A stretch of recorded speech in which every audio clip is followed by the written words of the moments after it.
Mahigpit na minomonitor po ng Pag-asa ang Bagyong Paulo. Huling namata ng sentro po nito sa layong 150 kilometers east ng Kasiguran, Aurora. Posibleng maglandfall po ang bagyo sa northern portion ng Aurora o southern portion ng Isabela. Ang iba pang update patungkol sa bagyo, alamin po natin mula kay Pag-asa Weather Specialist Lian Loreto. Magandang umaga po, Ma'am Lian. Ano po ang update sa ating bagyong binabantayan? Magandang umaga po, Ms. Dayan, at sa lahat po ng ating mga taga-subaybay.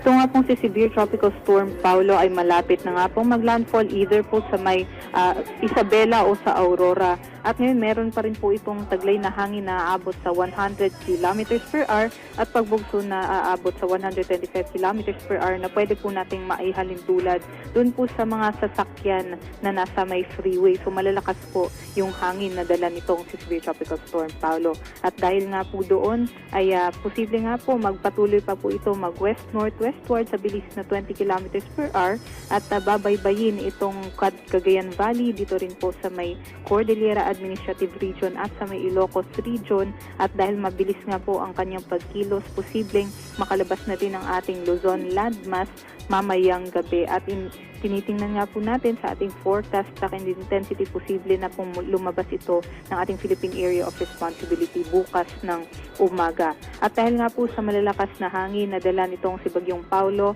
nakataas na ang wind signal number 3 sa may northern portion ng Aurora, central and southern portions ng Isabela, northern portions ng Quirino, Nueva Vizcaya at sa may mountain province, Ifugao, southeastern portion ng Abra, northern portion ng Benguet, central and southern portions ng Ilocos Sur at sa may northern portion of La Union.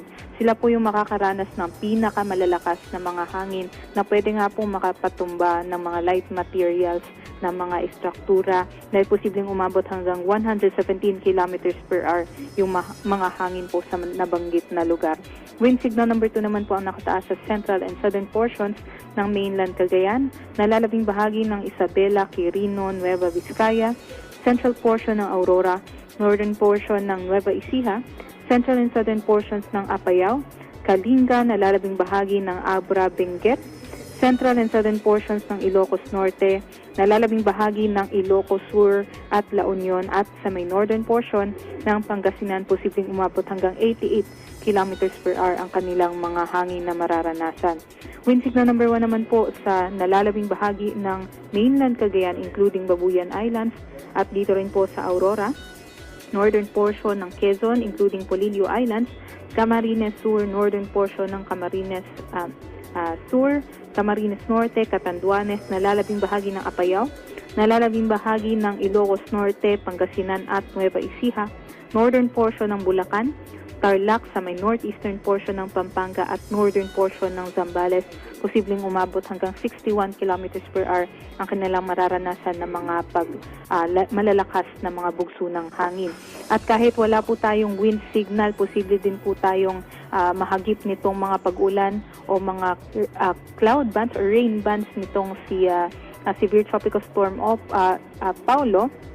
Posible nga po yung mga pag-ulan dito sa Metro Manila, sa may nalalamig bahagi ng Central Luzon at may Calabarzon area, pati na rin po sa may Mimaropa area, kaya posible pa rin po yung mga flash floods at landslides. At isingit ko lang dito po, kung nandun po tayo sa mga bulubunduking lugar, ay posible pong mas lumala yung mga pag-ulan nitong ating bagyo, kaya mag-ingat po tayo sa posibilidad po ng mga landslides. At aside po doon, ay may nakataas na nga po tayo na gale warning sa may seaboard ng Northern Luzon at sa eastern seaboard naman po ng Central Luzon. Bawal ang paglayag ng ating mga kababayan, posibleng umabot ng 11 meters yung mga tag-alon natin, which is katumbas na po ng 3 palapag na gusali doon po sa may eastern seaboards po ng ating Northern Luzon. Kaya't mag-ingat po yung ating mga kababayan, bawal pa pong pumalaot. At aside po nga doon, ay posible pong makaranas ng mga storm surge o daluyong